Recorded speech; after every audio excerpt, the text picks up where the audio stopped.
decisions. They got the stats playing minds like percussion.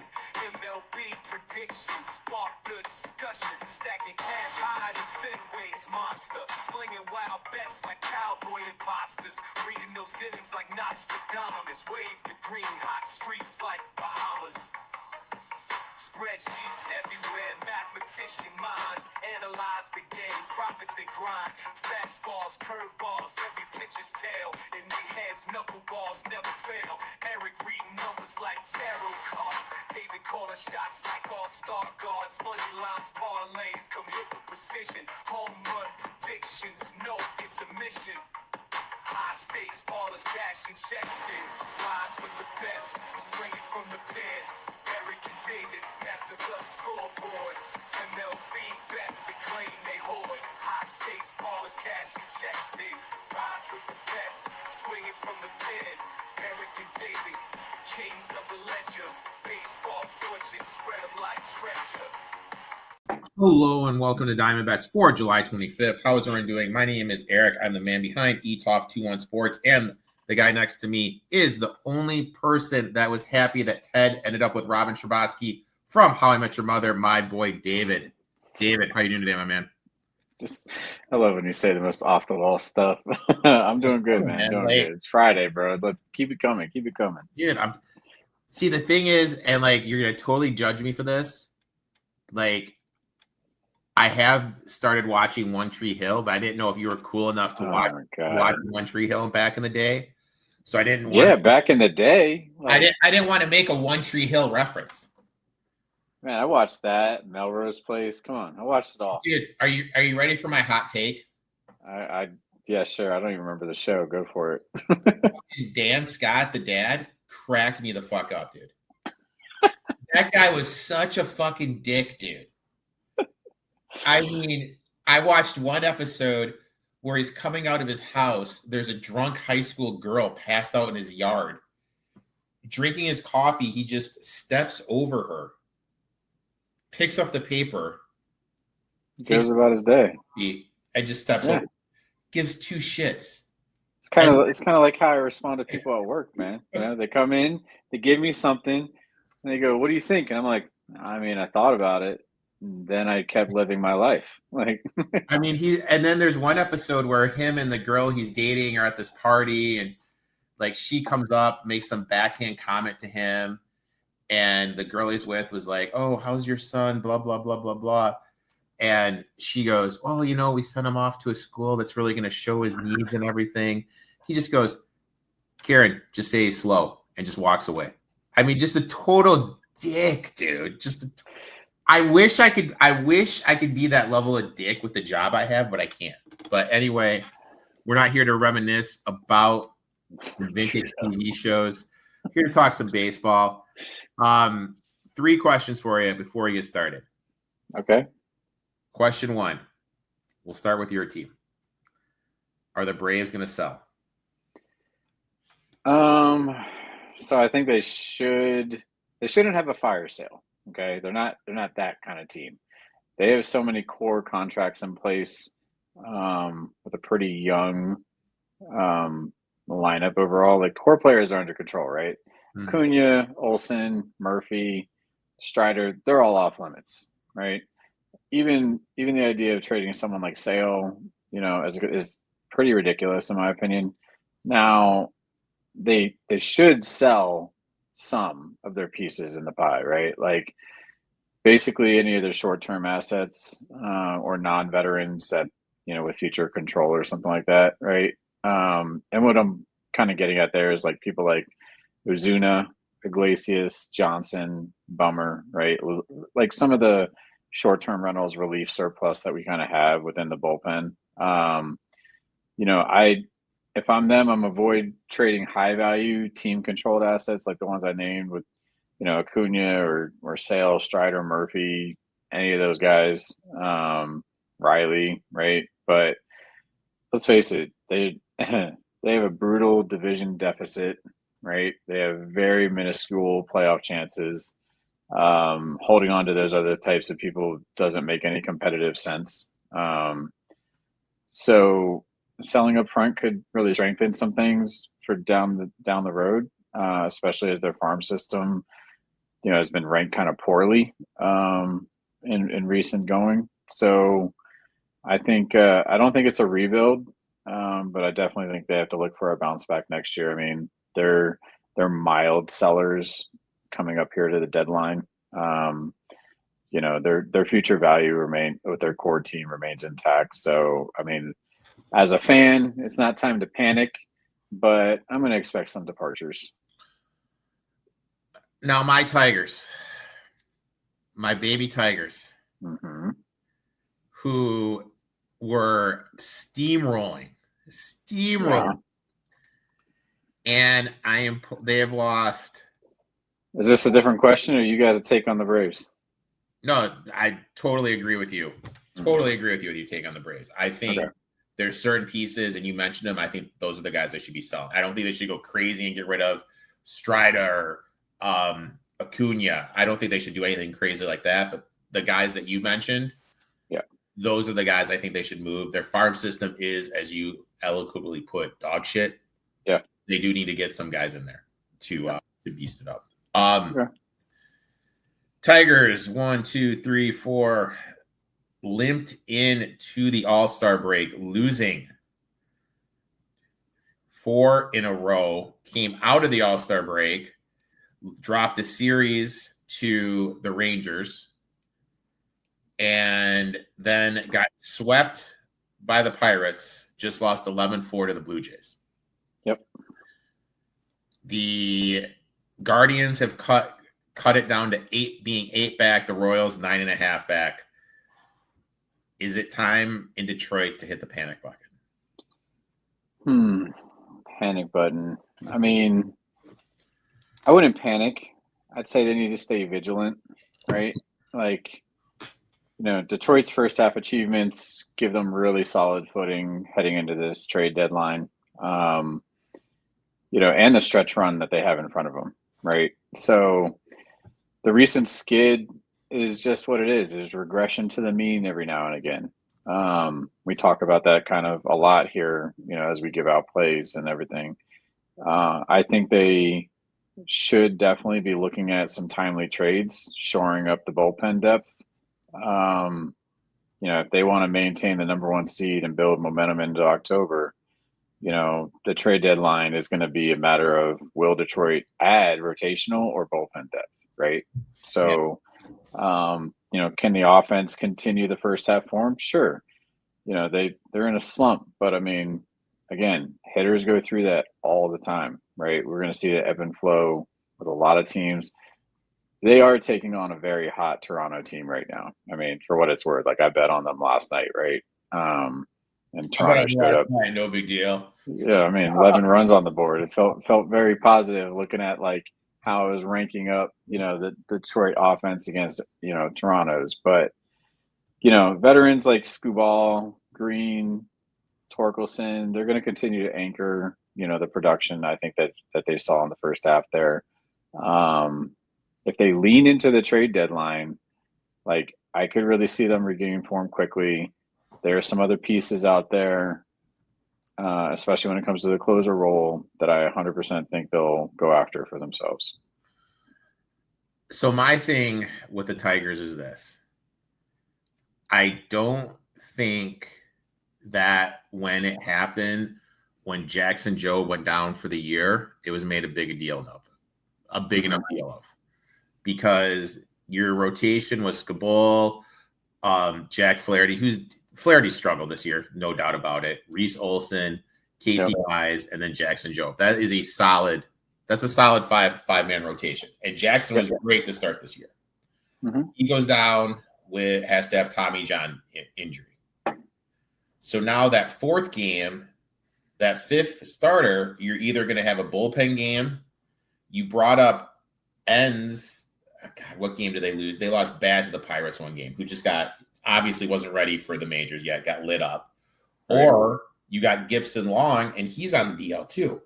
So that 5th starter, now then some games are making it a bullpen game, but if Flaherty's struggling and you have to lean into the pen, Jackson Jobe going down really fucked up their rotation, is my point. And then there's a play in the Pittsburgh game. They're down 2-0 and 2 outs. Ground ball to McKinsey. Where it was a little bit off. Torkelson should be able to make the play. Torkelson drops the ball, and then he walks to the ball that allows Cruz to score from second base. If I'm AJ Hinch, now I'm a coach. Back in my day, I used to be a very high-level coach for kids. Mm-hmm. I would have flipped a fucking shit on that. And Hinch doesn't do anything. And sometimes, I feel with Hinch, I don't like the way he does stuff. You know what I mean? Right.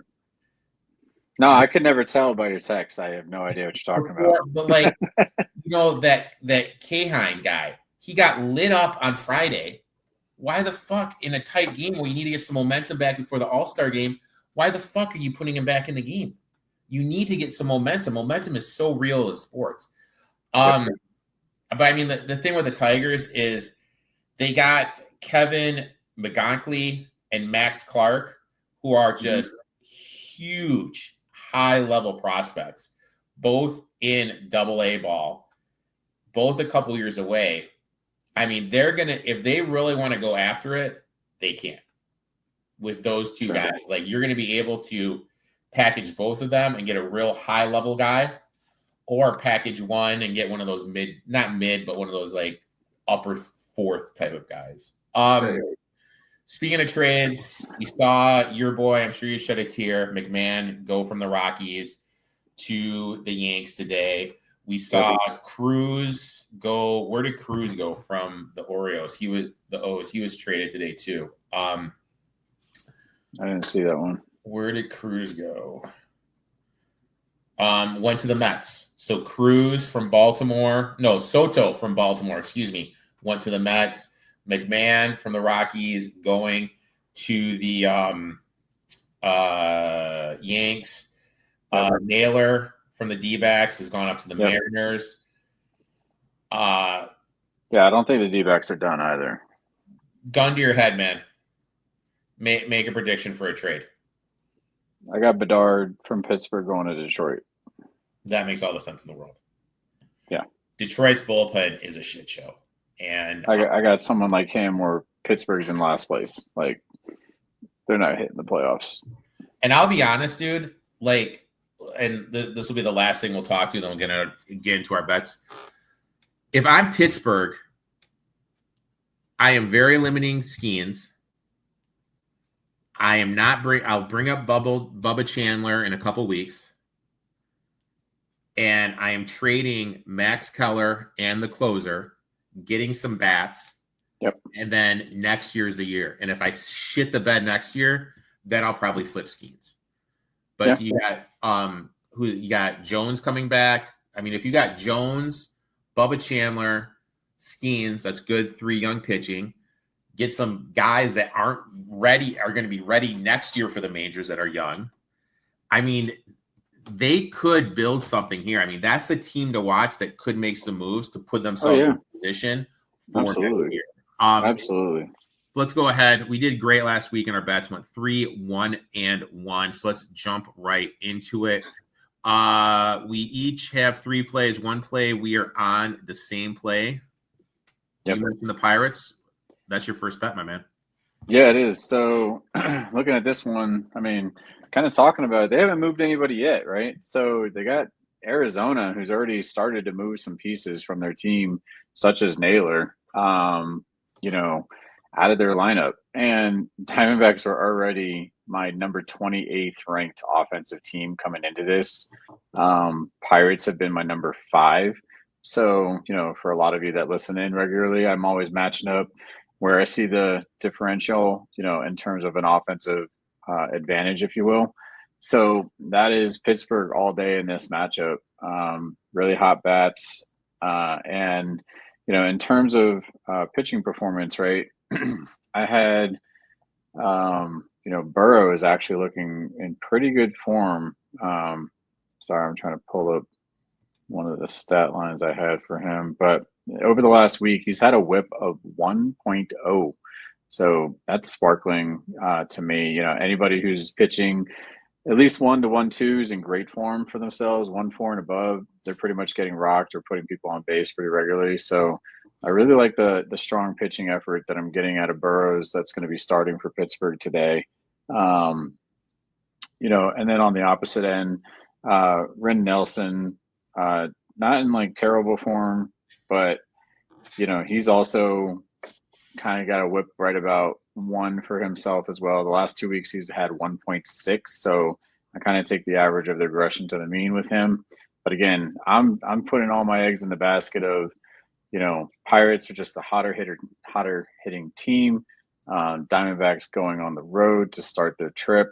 And, you know, I think the Pirates are going to jump out in front here. So I'm taking them as a pick 'em, minus 105. I like it. I like it. My first one, and look, no secret, Brian Wu's pitching. Give me the fucking Mariners here.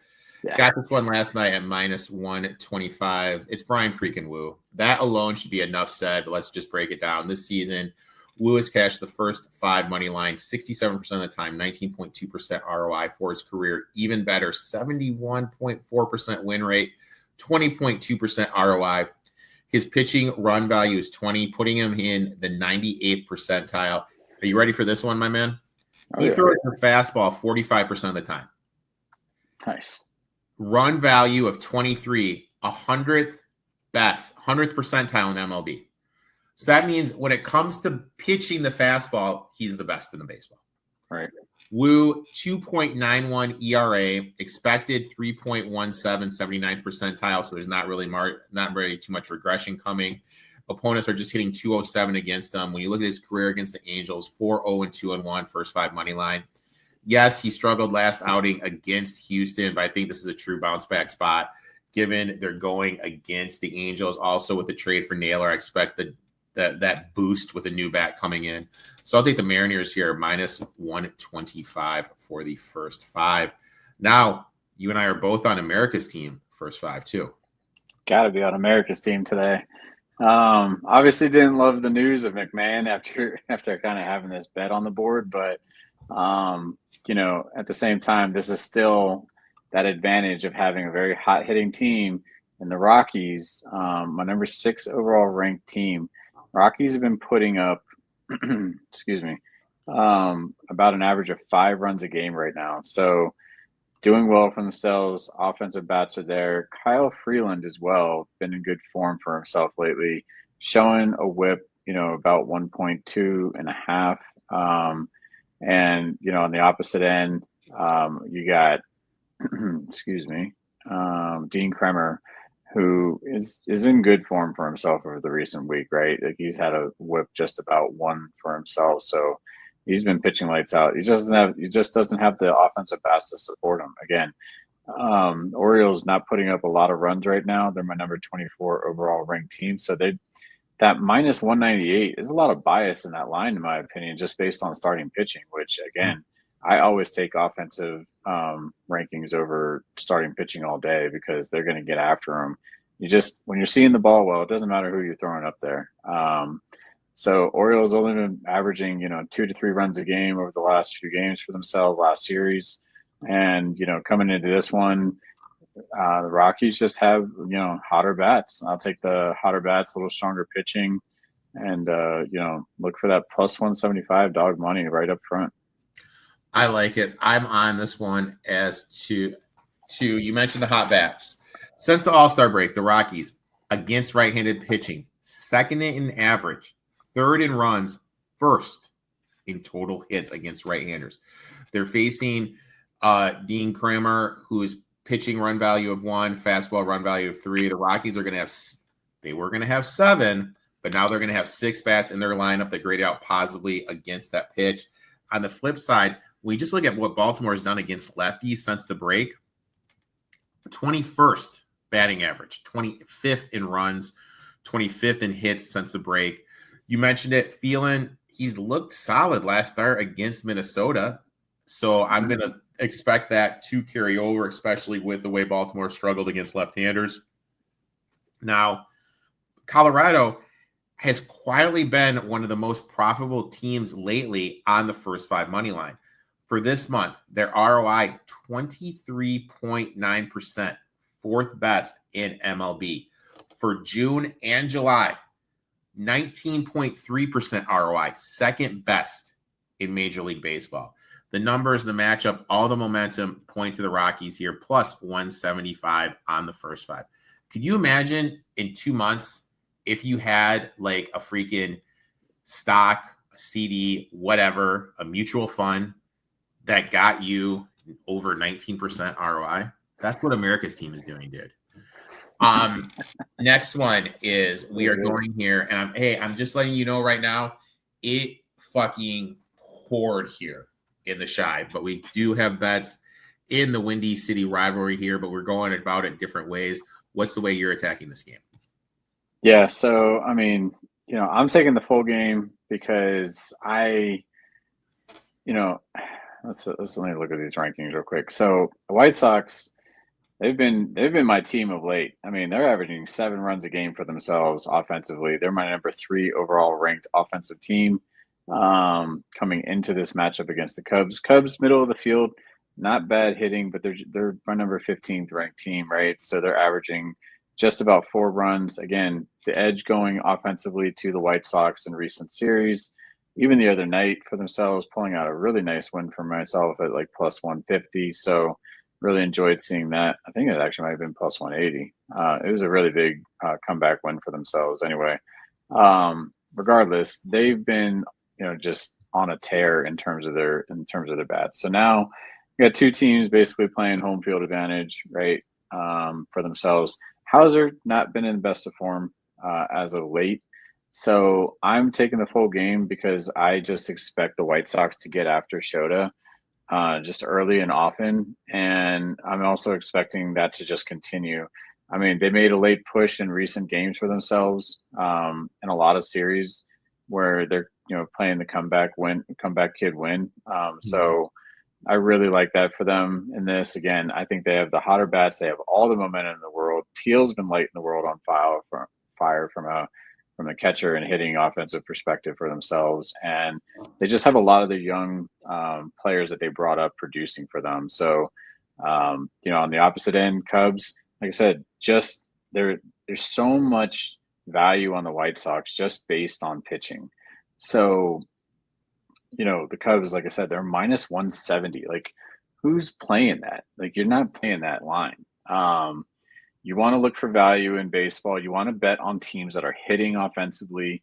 And that's the White Sox the whole way. This game is more of a 50-50 game than it's let out to be, just based on, the pitching matchups and the public perception of what that line is showing right now. So give me the dog money price and with the Sox for the game. Yeah, I took the Sox here. I got them at plus 150, but I played the first 5. My first line in the notes, David mentions it all the time. You back the team with the hotter bats. And I know everyone wants to give the Cubs a game and bury the White Sox, but when we just look at the hitting since the break, the Cubs against right-handed pitching since the break, 25th in average, 26 in runs, 27th in hits, cold bats. Flip it to the White Sox, going against left-handed pitching, 4th in hits, 4th in runs, number 1 batting average overall. Now, when you just look at overall offense against righties and lefties, since the break, 6 in hits, most runs scored, 6 in batting average. The White Sox are just seeing the ball. They're just hitting the ball better than the Cubs right now. Now, for the Cubs starter, when you look at him, and I'm not going to pronounce his name because I'll butcher it. Shota. He's been good, okay? But one thing I love looking at ERA versus expected ERA, and anytime it's 1 or greater, that's a big red flag to me. That means he's due for some regression. Sure. His ERA is 2.4, but per Fangraphs, his expected ERA is 3.51. That's a big red flag for me. Leans heavily on the fastball, -1 run value, not really that dominant. Now, you mentioned Hauser, and when I looked at Hauser, 1.89 ERA, 1.23 whip. But when I looked at how he's done this year, and it's always going to be Comiskey to me at Comiskey Field, are you ready for these numbers, my friend? Can't wait. 0.69 ERA. Oof. a whip of 1. So Yeah. he's pitching really good on the south side. Now, for the season, the first 5, White Sox are the second best with a 5.6% ROI. Okay. Now, when we look at them at home this season, so just playing the first 5 money line at home, they are the best team in MLB with an ROI of 20%. So, dude, if you've literally just all season been betting the White Sox first 5, you're up 20% on your bets, which is mind-blowing to me. That's amazing. Since the start of this Windy City series, the White Sox actually have a 6.3% ROI. Trends, hot bats, equal value. Give me the White Sox here, first 5 plus 150. Now let's shift our attention over to maybe I can get someone here. I'm really hoping I can. Our home run parlay. Now, who are you going with, man? You tell yours first, and I'm gonna look to see where I can get the best odds on these. All right, so I'm going with Salvador Perez as one of my guys for today. You know, over the last week for himself, this man is batting .435. He's had 5 home runs, 7 runs, 8 RBIs. The man's just lights out hitting. I mean, his whole series just continuing from both Miami and Chicago while on the road. He's had all those home runs, 2, 3, 4, 5 home runs in the last week. He's coming at home. He's got Cleveland. And, you know, I don't have a lot of faith in Gavin Williams right now. So, you know, I'm just taking the hottest hitter from that team, putting him down and saying, show me another home run at home. Keep that hot bat going. So mine right here. So did you want me to do my other one? Yeah, you do both, dude. I'm trying to find excuse me, I'm trying to find these to put in the odds. Gotcha. Yeah, so my second hitter that I'm going with for today is going to be Bryce Harper.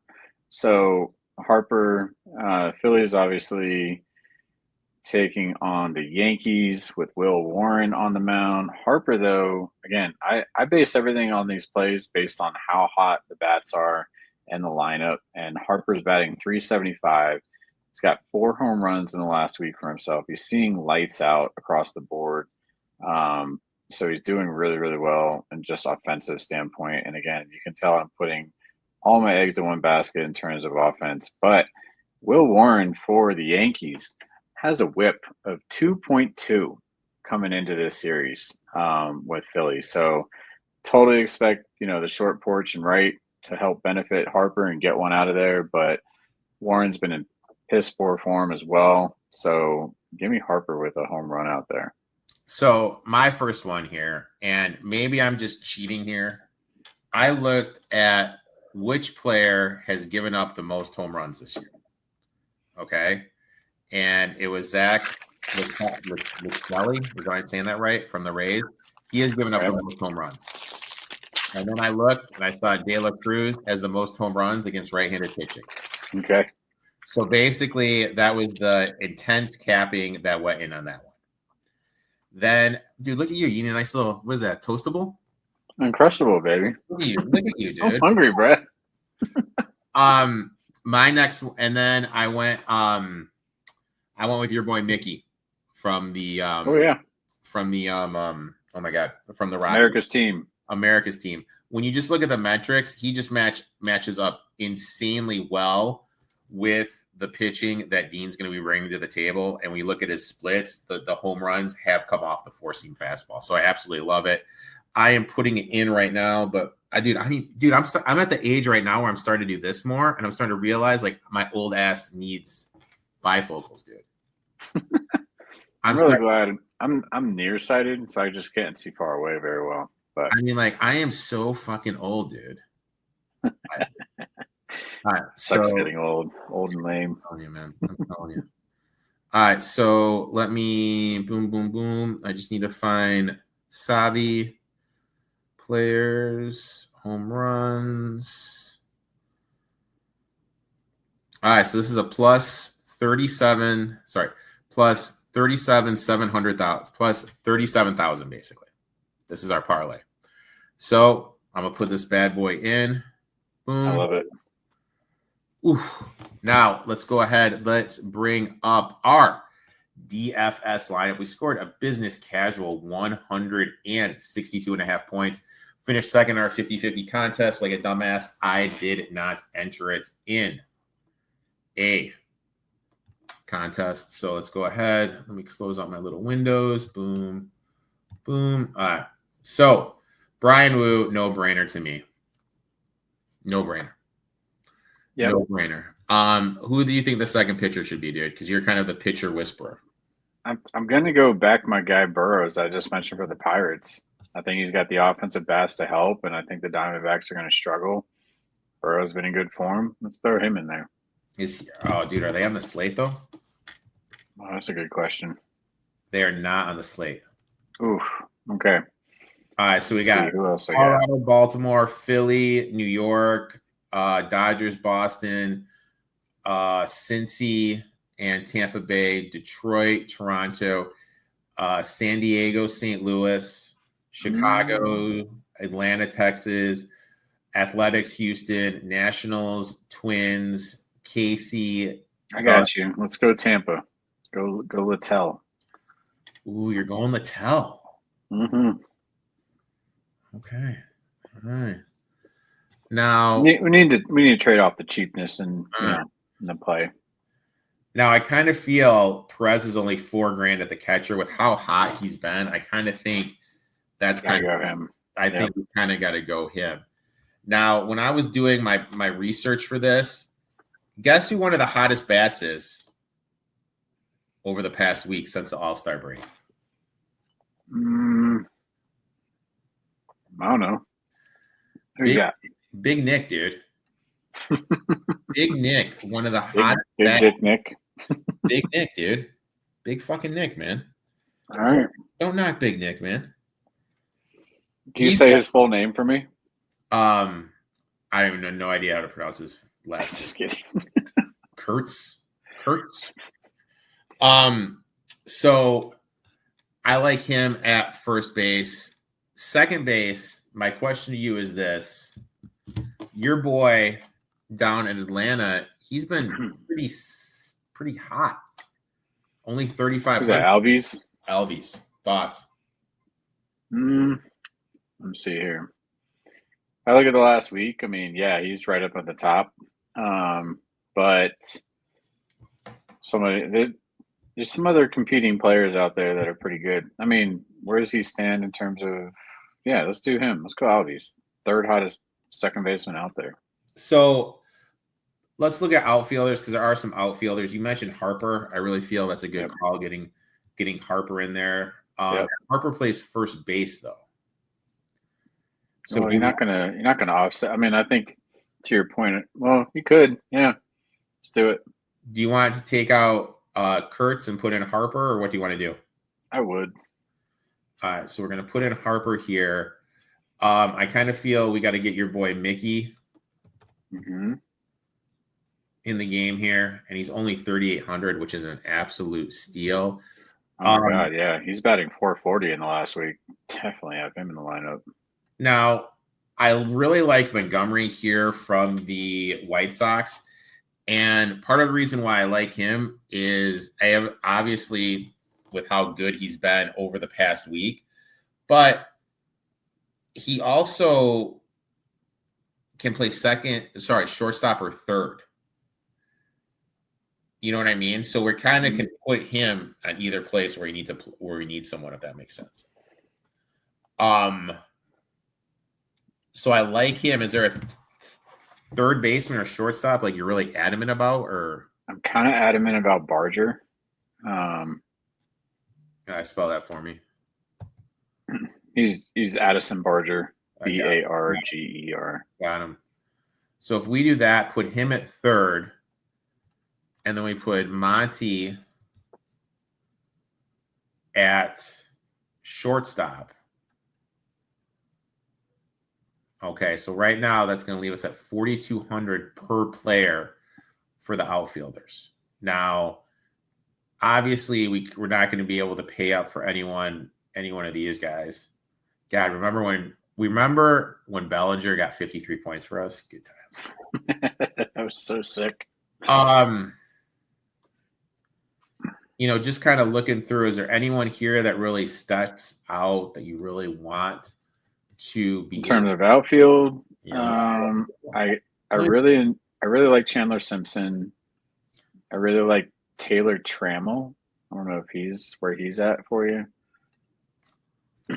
Chandler is obviously just like Trammell's there. He's cheap as can be.